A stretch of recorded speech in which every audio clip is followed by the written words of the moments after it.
Hello मित्रांनो, welcome to study revolution. आज आपण 27 ऑक्टोबर 2021चा द हिंदू बघतोय आणि तोही आपल्या मातृभाषेतून म्हणजे मराठीमधून।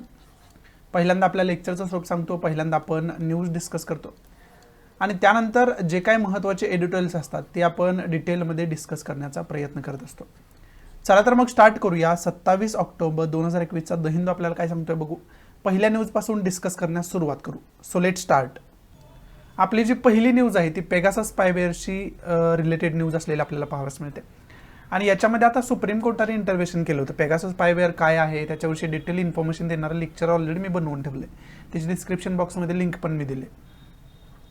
पेगासस स्पायवेअर विषयी सुप्रीम कोर्टामध्ये अनेक प्ली दाखल केले होते, पिटिशन दाखल केले गेले होते, परंतु सुप्रीम कोर्टानं आत्तापर्यंत त्याच्यावरती फर्म डिसिजन दिलं गेलं नव्हतं। परंतु ते जे डिसिजन आहे ते आज येण्याची शक्यता आहे आणि त्याच्यामध्ये इन्व्हेस्टिगेशन करण्यासाठी एक नवीन कमिटीची स्थापना सुप्रीम कोर्टाकडून करण्याची शक्यता असलेली आपल्याला पाहावयास मिळते। विशेष करून ज्यांनी हे पिटिशन दाखल केली आहे त्यांचं मत असं होतं, एकतर सेंट्रल गव्हर्नमेंटनं याच्यावरती डायरेक्ट ॲफिडेव्हिट सुप्रीम कोर्टामध्ये दाखल करून याच्यावरती स्पष्टीकरण द्यावं किंवा सुप्रीम कोर्टाने त्याच्यावरती इन्व्हेस्टिगेशन करण्यासाठी पेगासस स्पायवेअरचा यूज झाला आहे की नाही झाला आहे ह्याचं इन्व्हेस्टिगेशन करण्यासाठी एक कमिटी, स्वतंत्र कमिटी नेमावी आणि त्या कमिटीवर जबाबदारी दिली जावी की पेगासस स्पायवेअरविषयी सर्व इन्व्हेस्टिगेशन करण्याची। मग त्याच्यामध्ये सेंट्रल गव्हर्नमेंटला सुप्रीम कोर्टानं पहिल्यांदा याच्या अगोदर ॲफिडेव्हिट दाखल करायला सांगितलं होतं, परंतु सुप्रीम कोर्टानं सेंट्रल गव्हर्नमेंटला ॲफिडेव्हिट दाखल करायला सांगितलं होतं, परंतु सेंट्रल गव्हर्नमेंटनं त्याच्यावरती रिप्लाय हा दिला होता की हे खूप पर्सनल इन्फॉर्मेशन बाहेर येईल आणि नॅशनल सिक्युरिटीसाठी धोका निर्माण होऊ शकतो। त्यामुळे मग सुप्रीम कोर्टाकडून कदाचित आज एका नवीन कमिटीची स्थापना केली जाऊ शकते आणि जसं पिटिशनरचं मत आहे, मागणी आहे की एकतर सेंट्रल गव्हर्नमेंटनं त्याच्यावरती ॲफिडेव्हिटच्या माध्यमातून स्पष्टीकरण द्यावं किंवा सुप्रीम कोर्टानं कमिटी स्थापन करावी। तशीच कमिटी खरं तर त्याच्यातला जो दुसरा पर्याय आहे तो सुप्रीम कोर्ट अंमलात आणताना कदाचित आज पाहाव्यास मिळू शकतं, ते सांगणारी खरं तर ही न्यूज आहे। मग आता याच्यातून की पॉईंट आपल्याला काय घ्यायचं आहे, हे न्यूजमध्ये जे काय सांगितलं ते तुम्हाला मी आत्ता सांगितलं। याच्यामधून की पॉईंट पहिला तर आपल्याला पेगासस स्पायवेअरविषयी डिटेल इन्फॉर्मेशन असायला पाहिजे। पेगासस स्पायवेअर काय आहे, त्याच्यामधून मग लोकांची पर्सनल इन्फॉर्मेशन गव्हर्नमेंटकडून कशी काढली गेली आणि गव्हर्नमेंटवरती अशा प्रकारचे ॲलिगेशन कशा पद्धतीने लागतात। विशेष करून पेगासस हा स्पायवेअर हे एक प्रकारचं सॉफ्टवेअर आहे, हॅक करण्यासाठी खरं तर वापरलं जातं। पर्सनल इन्फॉर्मेशन मोबाईल वगैरे हॅक करण्यासाठी वापरलं जातं आणि विशेष करून इंडियन गव्हर्नमेंटवरती म्हणजे सेंट्रल गव्हर्नमेंटवरती हा आरोप आहे की हे जे पेगासस स्पायवेअर आहे हे सेंट्रल गव्हर्नमेंटनं खरेदी केलं आहे आणि विशेष करून इस्रायल बेस्ड कंपनी आहे NSO ग्रुप नावाची आणि या NSO ग्रुप नावाच्या कंपनीनं हे पेगासस स्पायवेअर डेव्हलप केलं आहे। मग आता या NSO कंपनीकडून सुद्धा अशा प्रकारचं कोणत्याही स्टेटमेंट आलं नाही आणि वर्ल्ड लेवलला अनेक गव्हर्नमेंटवरती, अनेक महत्त्वाच्या पर्सनॅलिटीवरती सुद्धा आरोप आहेत की त्यांनी हे खरेदी केलं आहे म्हणून। आणि विशेष करून NSO ग्रुप ही जी कंपनी आहे फक्त सरकारला हे सॉफ्टवेअर जे स्पायवेअर आहे ते विकू शकते असा त्यांचा नियम आहे आणि ते विकत असताना त्यांना इस्रायल गव्हर्नमेंटची परमिशन घ्यावी लागते प्रत्येक वेळेस, हा सुद्धा एक त्यांचा नियम आहे। त्यामुळे एखादं सरकार सत्तेत असतानाच हे जे पेगासस स्पायवेअर आहे ते खरेदी करू शकतं। त्याच्यामुळे सुद्धा खूप मोठा गदारोळ याच्यावरून होत आहे, जास्त वारंवार पेगासस स्पायवेअर जे आहे ते न्यूजमध्ये येत आहे। त्यामुळे खरं तर आपल्याला टोटल इन्फॉर्मेशन पेगासस विषयीची बघून ठेवणं गरजेचं आहे। याच्यासाठीच मी ऑलरेडी लेक्चर बनवून ठेवलं होतं, ते लेक्चर तुम्ही बघितलं असेल तर चांगली गोष्ट आहे, त्याच्या नोट्स वगैरे रिव्हिजन करून ठेवणं गरजेचं आहे। जर बघितलं नसेल तर लेक्चर बघा, त्याच्या नोट्स वगैरे काढून ठेवा आणि वारंवार त्याची रिव्हिजन करणं खरं तर गरजेचं आहे। हे अशा प्रकारचं थंबनेल असणारं तुम्हाला लेक्चर पेगासस स्पायवेअर काय आहे हे बनवलेलं तुम्हाला पाहाव्यास मिळेल, अशा प्रकारची थंबनेल आहे त्याची। ते लेक्चर नक्की बघून घ्या जेणेकरून तुम्हाला पेगासस स्पायवेअर हा मॅटर नेमका काय आहे, नेमकं हे कसं कार्य करतं, कुणी डेव्हलप केले गेले, मग त्याचे परिणाम भविष्यात काय होऊ शकतात, अशा प्रकारचा ओहापोह करणारं एक लेक्चर आहे मी बनवले। थोडक्यात सर्व काही इन्फॉर्मेशन तुम्हाला देण्याचा प्रयत्न केला एकाच ठिकाणी, त्यामुळे ते नक्की बघून घ्या म्हणजे तुम्हाला सर्व काही इन्फॉर्मेशन नेमकं पेगासस स्पायवेअर काय आहे हे डिटेलमध्ये आपल्या सोप्या भाषेमध्ये समजून घेता येईल। त्याचबरोबर या न्यूजमधून आणखी जर की पॉईंट काढायचे झाले, आता पेगासस हा तर सेंट्रल मुद्दा आहेच याचा आपला, त्याचबरोबर जर आणखी की पॉईंट आपल्याला जर याच्यातून घ्यायचे झाले तर आणखी की पॉईंट आपण काय घेऊ शकतोय, तर इस्रायल बेस्ड कंपनीने हे डेव्हलप केले। मग आपल्याला इंटरनॅशनल रिलेशनच्या दृष्टीतून इस्रायल आणि इंडियाचे रिलेशनशिप कशा पद्धतीचे आहेत याची सुद्धा डिटेल इन्फॉर्मेशन काढून ठेवणं गरजेचं होऊन बसतं. इंटरनॅशनल रिलेशनच्या दृष्टीतून अशा प्रकारचा अभ्यास वारंवार आपण करून ठेवायला पाहिजे, वारंवार त्याचे रिव्हिजन करायला पाहिजे, कारण इंटरनॅशनल रिलेशन हा वेगळा पॉईंटच आहे सिलेबसमध्ये आपला. त्यामुळे इंटरनॅशनल रिलेशनचा टोटल आपला अभ्यास असणं कुठंतरी गरजेचं आहे, समजते. त्यामुळं इस्रायल इंडिया रिलेशनशिप एक व्यवस्थितरित्या त्याचा अभ्यास करून आपण ठेवणं गरजेचं आहे. आणि तिसरा की पॉईंट आपण काय बघू शकतोय, तर इस्रायलचं लोकेशन कशा पद्धतीने इंडियापासून याची डिटेल इन्फॉर्मेशन आपण घेऊन ठेवू शकतो. मग ते इस्रायलचं लोकेशन आता इथंच गुगल मॅपच्या माध्यमातून आपण बघण्याचा प्रयत्न करूयात. इथं आपण इंटरनेटच्या माध्यमातून लोकेशन आपण व्यवस्थितरित्या बघू शकतोय. इथं आपला इंडिया आहे आणि इंडियापासून या साईडला जर आपण इथं गेलो तर इथं आपल्याला इस्रायलचं लोकेशन पाहावयास मिळतं. हा जो एरिया आहे तो इस्रायलचा एरिया असलेला आपल्याला पाहावयास मिळतो. आणि बाकी शेजारील टॉपोग्राफीचा कंट्रींचा विचार केला तर त्याच्यामध्ये इजिप्त आहे, जॉर्डन आहे, लेबनॉन आहे, सिरिया आहे, इकडं साईडला इराकसुद्धा आपल्याला पाहावयास मिळते, हा सौदी अरेबिया इकडं. हा जो एरिया आहे तो शेजारील एरिया इस्रायलचा असलेला आपल्याला पाहावयास मिळतो. इकडं तुर्कीसुद्धा आहे. बाकी टॉपोग्राफी म्हटलं तर इकडं मेडिटरेनियन सी आहे, इकडं तैरानियन सी आहे, इथं ब्लॅक सी आहे, हा जो आहे कॅस्पियन सी आहे, इकडं रेड सी आहे, गुल्फ ऑफ ॲडन आहे, पर्सियन गुल्फ आहे, आणि हा जो एरिया आहे तो गुल्फ ऑफ ओमानचा एरिया म्हणून ओळखला जातो. आणि इथं अरेबियन सी आहे, जे की तुम्हाला ऑलरेडी माहिती आहे. ही आपण इस्रायलचं लोकेशन व्यवस्थितरित्या बघण्याचा प्रयत्न केला. आणि इस्रायलचं लोकेशन आणखी बघण्याचं काय कारण वारंवार असतं, तर इस्रायल पॅलेस्टाईन कॉन्फ्लिक्टमुळं वारंवार इस्रायल जास्त न्यूजमध्ये असतो. त्यामुळं खरं तर इस्रायलचं लोकेशन बघणं वारंवार आपल्याला गरजेचं पडत असते आणि ते कुठंतरी आपल्याला पाठ असणं गरजेचं आहे असं म्हणेन मी. कारण वारंवार न्यूजमध्ये असणारा जो इस्रायल कंट्री आहे तो वारंवार न्यूजमध्ये असणारा देश आहे. त्यामुळे त्याची थोडीशी जास्त इन्फॉर्मेशन आपल्याला असणं कुठंतरी गरजेचं आहे. हे आपण प्रयत्न केला इस्रायलचं लोकेशन व्यवस्थितरित्या बघण्याचा. पुढची न्यूज आहे ती मलपेरियार डॅमविषयीची न्यूज असलेली आपल्याला पाहावयास मिळते. याच्या अगोदर पण आपण कालच आपण मलपेरियार डॅमविषयी बोललो आहे, त्याचे सर्व इन्फॉर्मेशन बघितले. त्याचबरोबर पेरियार रिव्हरविषयीची सर्व इन्फॉर्मेशन ऑलरेडी आपण बघून ठेवलेली आहे कालच्याच न्यूजपेपरमध्ये. कालचं डिस्कशन तुम्ही बघितलं नसेल तर ते बघून घ्या. टोटल मी इन्फॉर्मेशन त्याच्यामध्ये देण्याचा प्रयत्न केला होता. आता याच्यामध्ये केरळा गव्हर्नमेंटचं मत मलपेरियार डॅम जो आहे, मलपेरियार जो पेरियार रिव्हरवर बांधलेला डॅम आहे त्याच्या पाण्याची पातळी 137 फीट असायला पाहिजे असा केरळा गव्हर्नमेंटचा निर्णय आहे. परंतु तामिळनाडू गव्हर्नमेंटचं असं मत आहे की 142 फीट ती पातळी करावी, ती लेवल करावी. अशामध्ये केरळ आणि तामिळनाडू राज्यांमध्ये एक शाब्दिक युद्ध सुरू झालेलं आपल्याला पाहावयास मिळतं, जे की अनेक मुद्द्यांवरून वारंवार राज्यांमध्ये वॉटर डिस्प्यूट असतो. तशाच प्रकारचा हा मलपेरियार डॅमचा वॉटर डिस्प्यूट असलेला आपल्याला पाहावयास मिळतं. मग आता इथं मी पुन्हा एकदा मुद्दा म्हणून तुम्हाला पेरियार रिव्हरविषयीची इन्फॉर्मेशन दाखवत नाही आहे, मला पेरियार डॅमविषयीची इन्फॉर्मेशन दाखवत नाही. ती इन्फॉर्मेशन एक की पॉईंट म्हणून तुम्ही बघून ठेवण्याचा प्रयत्न करा इंटरनेटच्या माध्यमातून, विकिपीडियाच्या माध्यमातून. आणि काल जर तुम्ही नोट्स बनवल्या असतील तर त्याचे रिव्हिजन करत राहा, जेणेकरून त्याच्यावरती कसा जरी क्वेश्चन विचारला तरी तो आपल्याला यशस्वीरित्या टॅकल करता यावा. एवढंच महत्त्वाचं या न्यूजमध्ये, बाकी इम्पॉर्टंट असं काय नाही. पुढची महत्त्वाची न्यूज कोणती बघूयात आपण. पुढची वर्ल्ड पेजला न्यूज आहे ती चायना आणि अफगाणिस्तानशी रिलेटेड आहे, विशेष करून तालिबान आणि चायनाशी रिलेटेड आहे. जे चायनाचे फॉरेन मिनिस्टर आहेत त्यांनी दोहामध्ये तालिबानची भेट घेतलेली आपल्याला पाहावयास मिळते. तालिबानचे जे ऑफिशियल्स आहेत त्यांनी त्यांची भेट घेतलेली पाहावयास मिळते आणि त्यांना चायनाचा सपोर्ट आहे अशा प्रकारचं वक्तव्य त्यांच्याकडून केलेलं आपल्याला पाहावयास मिळते. मग आता इथून पुढं कशा पद्धतीने त्यांचे संबंध विस्तारित होणार आहेत, बदलणार आहेत, हे सुद्धा बघण्यासारखी गोष्ट असलेली आपल्याला पाहावयास मिळते. आता याच्यातून की पॉईंट आपल्याला काय घ्यायचं आहे, तर पहिला तर की पॉईंट आपल्याला घ्यायचा आहे अफगाणिस्तानचं रिलेशनशिप जे आहे ते इंडियासोबत कशा पद्धतीचं आहे याची डिटेल इन्फॉर्मेशन काढून ठेवायला पाहिजे. त्याचबरोबर इंडियाचं चायनासोबतचं रिलेशन कशा पद्धतीचं आहे याची डिटेल इन्फॉर्मेशन आपण काढून ठेवायला पाहिजे. समजतं, इंटरनॅशनल रिलेशनच्या दृष्टीतून हे खूप महत्त्वाचं पॉईंट होऊन बसतात. त्यामुळं याचा एक डिटेलमध्ये अभ्यास करून ठेवणं आपल्यासाठी गरजेचं आहे. दुसरा की पॉईंट काय तर अफगाणिस्तानचं लोकेशन व्यवस्थितरित्या बघून ठेवणं गरजेचं आहे. ते कशा पद्धतीचं आहे ते, मग ते लोकेशन आपण इथंच इंटरनेटच्या माध्यमातून बघण्याचा प्रयत्न करूयात.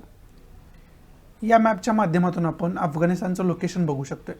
इथं आपला इंडिया पाहावयास मिळतोय आणि इथून या साईडला जर आपण गेलो इथून या साईडला जर आपण गेलो तर इथं आपल्याला अफगाणिस्तान पाहावयास मिळतोय. पुन्हा एकदा इस्रायलकडे चाललेलं अगोदर आपण लोकेशन बघितलं ते. इथं अफगाणिस्तानचं लोकेशन पाहावयास मिळते. शेजारील कंट्रींचा विचार केला तर त्याच्यामध्ये इंडिया आहेच, त्याचबरोबर पाकिस्तान आहे, इकडं चायना आहे, ताजिकिस्तान आहे, उझबेकिस्तान आहे, तुर्कमेनिस्तान आहे, इराण आहे. या महत्त्वाच्या खरं तर शेजारील कंट्रीज मानल्या जातात अफगाणिस्तानच्या. त्याचबरोबर इतर टॉपोग्राफी कोणकोणत्या आहेत तर त्याच्यामध्ये इथं कॅस्पियन सी आहे, इकडं ब्लॅक सी आहे, मेडिटरेनियन सी इकडं आहे, इकडं तैरेनियन सी आहे, इथं रेड सी पाहाव्यास मिळते, गुल्फ ऑफ ॲडन आहे, पर्शियन गुल्फ आहे, आणि हा जो एरिया आहे तो गुल्फ ऑफ ओमानचा एरिया म्हणून ओळखला जातो, आणि इथं अरेबियन सी आपल्याला पाहाव्यास मिळतो. हा जो मॅप आहे तो अफगाणिस्तानचा मॅप म्हणजे अफगाणिस्तानचं लोकेशन व्यवस्थितरित्या आपण मॅपच्या माध्यमातून बघण्याचा प्रयत्न केला. त्याचबरोबर चायनाचं लोकेशन सुद्धा इथं आपण व्यवस्थितरित्या बघण्याचा इथं प्रयत्न केला अफगाणिस्तानचं लोकेशन बघत असतानाच. आणि चायनाच्या इतर टॉपोग्राफी जर आपण बघितल्या व्यवस्थितरित्या शेजारील तर इथं साऊथ चायना सी आहे, इकडं ईस्ट चायना सी आहे, इथं येल्लो सी आहे, साऊथ कोरिया इथं, नॉर्थ कोरिया इथं आहे, आणि इकडं जो आहे तो जपान कंट्री असलेला पाहाव्यास मिळतं. सी ऑफ जपानसुद्धा इथं पाहाव्यास मिळते, इकडं फिलिपाईन सी आहे. हा जो इतर टॉपोग्राफी आहे चायनाच्या शेजारील ती सुद्धा आपण व्यवस्थितरित्या बघण्याचा इथं प्रयत्न केला. इथं आपल्या महत्त्वाच्या न्यूज संपत आहेत. आता महत्त्वाचे एडिटोरियल्स कोणते आहेत ते आपल्याला खरं तर बघणं गरजेचं आहे.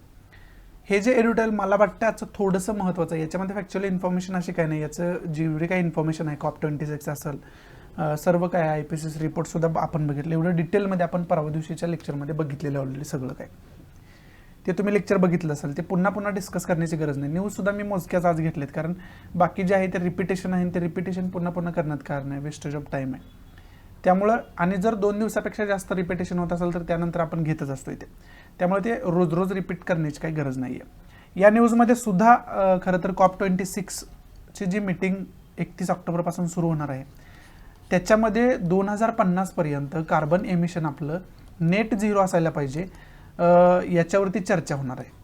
मग आता या आर्टिकलमध्ये लेखकाचा एक वेगळा पॉईंट काय आहे तर नेट झिरोला इंडियानं का नकार द्यायला पाहिजे अशा प्रकारचं स्टेटमेंट लेखकाने केलं आहे.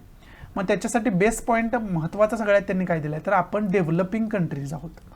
डेव्हलपिंग कंट्रीजला स्वतःच्या डेव्हलपिंगकडे सुद्धा लक्ष देणं गरजेचं आहे. जर त्यांना डेव्हलपिंगकडे त्या कंट्रीनं लक्ष नाही दिलं तर ती डेव्हलपिंगच कंट्री राहिली, उलट पूर होत जाईल, ती डेव्हलप्ड कंट्रीजमध्ये कधीच येणार नाही. जर आपल्याला डेव्हलप्ड कंट्रीजमध्ये यायचं असेल, विकसित देशांमध्ये आपली गणना व्हावी असं वाटत असेल तर आपल्या विकासाकडे आपल्याला सगळ्यात जास्त लक्ष देणं गरजेचं आहे. आणि जर आपण नेट झिरोवरती साईन करत असेल, नेट झिरोसाठी ॲग्रीमेंट जो 2050 पर्यंत होणार आहे त्याच्यावरती साईन करत असेल, त्याला होकार दर्शवत असेल तर कुठंतरी आपल्या इंडस्ट्रीयल सेक्टरवरती त्याचा परिणाम होऊ शकतो. कारण कार्बन एमिशन सगळ्यात जास्त कुणाकडून होते तर इंडस्ट्रीयल सेक्टरकडून होते, उद्योजक क्षेत्राकडून होते. मग जर कार्बन एमिशन कमी करायचं आपल्याला ठरवलं, आपण नेट झिरोपर्यंत घ्यायचं ठरवलं तर 100% आपल्याला काय करावं लागेल तर या उद्योजक क्षेत्राकडून, कंपन्यांकडून, इंडस्ट्रीयल सेक्टरकडून जे कार्बन एमिशन होते ते कमी करावं लागेल. म्हणजेच त्यांच्यावरती अनेक रेस्ट्रिक्शन लादावे लागतील, त्याच्यासाठी वेगवेगळे कायदे बनवावे लागतील. त्यामुळे इंडस्ट्रीयल सेक्टर ज्या पद्धतीनं काम करते, ज्या पद्धतीनं व्यवस्थितरित्या स्वतंत्ररित्या काम करते तसं काम करू शकणार नाही. त्यामुळे आपल्या कुठंतरी विकासावरती, देशाच्या विकासावरती परिणाम होऊ शकतो असं या आर्टिकलमध्ये लेखकानं सांगण्याचा प्रयत्न केला. आणि हा एक वेगळा पॉईंट आहे, त्याच्यामुळे मी तुम्हाला व्यवस्थितरित्या सोप्या भाषेत समजावायचा इथं प्रयत्न केला आहे. मग जर डेव्हलपमेंटवरती परिणाम होत असेल तर मग आपल्याला देशाचं डेव्हलपमेंट महत्त्वाचं आहे की मग नेट झिरो महत्त्वाचं आहे, हा कुठं तर डिबेटेबल पॉईंट आहे, हा कुठं तर डिबेटचा मुद्दा आहे असं सुद्धा लेखकाने इथं सांगण्याचा प्रयत्न केला. आणि ते कुठंतरी आपल्याला त्याच्यामध्ये तथ्य असलेलं सुद्धा जाणवतं. त्यामुळे हा एक वेगळा पॉईंट आपल्याला माहिती असणं गरजेचं आहे COP26च्या माध्यमातून. समजतं तुम्हाला? हा कोर गाभा आर्टिकलचा. मग आता आपल्याला या दृष्टीतून की पॉईंट काय काय बघायचे आहेत. आता याच्यामध्ये चायनाचे एमिशन्स किती आहे, विकसित देशांचं कार्बन एमिशन्स किती आहे, ग्रीनहाऊस गॅस विषयी बोलले गेले जे की ऑलरेडी आपण बघून घेतलेलं आहे. तरी पण याच्यातून की पॉईंट आपल्याला काय काय बघायचे आहेत ते मी तुम्हाला सांगतो. हे की पॉईंट ऑलरेडी डिस्कस केलेले आहेत, मी स्वतः लेक्चरमध्ये डिस्कस केलेत डायरेक्ट. त्याचे जर नोट्स तुम्ही बनवले असतील तर ते नोट्स रिव्हिजन करून ठेवा. नसेल नोट्स बनवल्या तर ते लेक्चर पुन्हा एकदा जाऊन बघा. तेवढा पण वेळ तुमच्याकडे नसेल तर इंटरनेटच्या माध्यमातून मी जे काय की पॉईंट आता तुम्हाला सांगतोय त्याची इन्फॉर्मेशन तुम्ही काढण्याचा प्रयत्न करा. त्याच्या नोट्स व्यवस्थितरित्या बनवून ठेवा, त्याचे वारंवार रिव्हिजन करत राहा. पहिला की पॉईंट आपल्याला पॅरिस ॲग्रीमेंटविषयी डिटेल इन्फॉर्मेशन असायला पाहिजे. पॅरिस ॲग्रीमेंट काय आहे, कधी झाला होता, त्याचा उद्देश काय आहे याची डिटेल इन्फॉर्मेशन आपल्याला असायला पाहिजे. हा पहिला की पॉईंट आहे. त्याचबरोबर दुसरा की पॉईंट आपला काय होऊ शकतो, दुसरा की पॉईंट आपला हा होऊ शकतो की आपल्याला COP26 विषयीची डिटेल इन्फॉर्मेशन असायला पाहिजे. COP26 काय आहे याची डिटेल इन्फॉर्मेशन आपल्याला असणं गरजेचं आहे. हा दुसरा की पॉईंट आहे.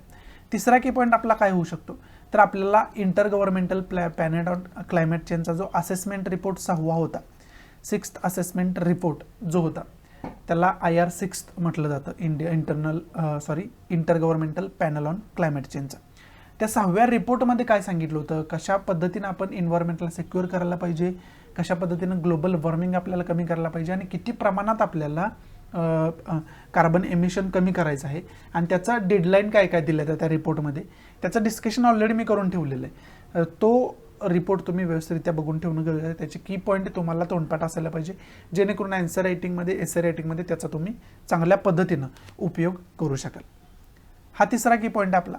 चौथा की पॉईंट काय आहे, तर इंटरनॅशनल लेवलला इन्व्हायरमेंट सेक्युअर करण्यासाठी, नेचर सेक्युअर करण्यासाठी काय काय पावलं उचलले जात आहेत, कोणकोणत्या महत्त्वाच्या ऑर्गनायझेशन्स आहेत, त्याचे डिटेल इन्फॉर्मेशन आपण काढून ठेवायला पाहिजे. समजते, म्हणजे इन्व्हायरमेंटशी रिलेटेड कसा जरी क्वेश्चन आला तरी तुमच्याकडे मिनिमम 5 पॉईंट्स रिलेटेड पाहिजे, त्याच्याशी तयार पाहिजे तुमच्याकडे. ते 5 पॉईंट्स तुम्ही त्या आन्सरमध्ये राईट डाऊन करू शकाल. समजते, म्हणून हे खरं तर की पॉईंट जे आहेत ते खूप महत्त्वाचे आहेत. त्याचा व्यवस्थितरित्या अभ्यास करून ठेवणं कुठंतरी गरजेचं आहे.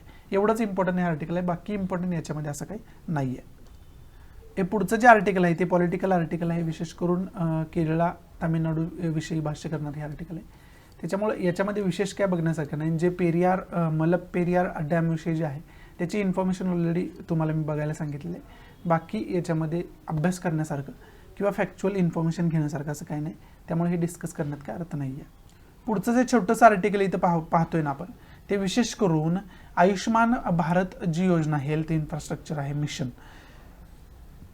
त्याच्याविषयी भाष्य करणारं आर्टिकल आहे आणि त्याचं उहापोह करणारं हे आर्टिकल आहे.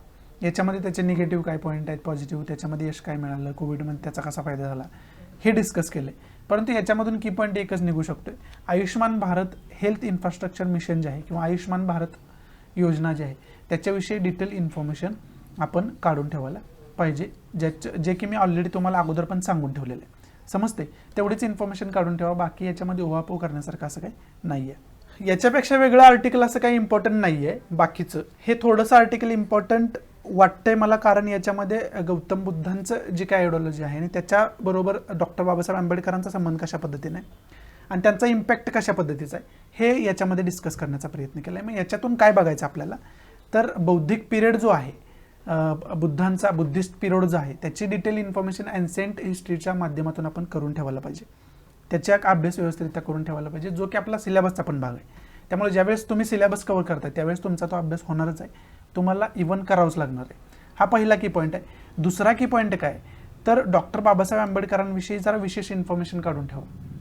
ते पण या माध्यमातून या एडिटोरियलमध्ये त्यांचा पण उल्लेख आला आहे. मग त्यांच्याविषयी काय की पॉईंट आपल्याला वेगळे माहिती असणं गरजेचं आहे, जेणेकरून आपण त्याचा आन्सर रायटिंगमध्ये उपयोग करू शकतो. समजते, बाकी आयडिओलॉजिकल क्लॅश वगैरे काय वगैरे त्याचं एक डिटेलमध्ये इन्फॉर्मेशन देण्याचा प्रयत्न करते.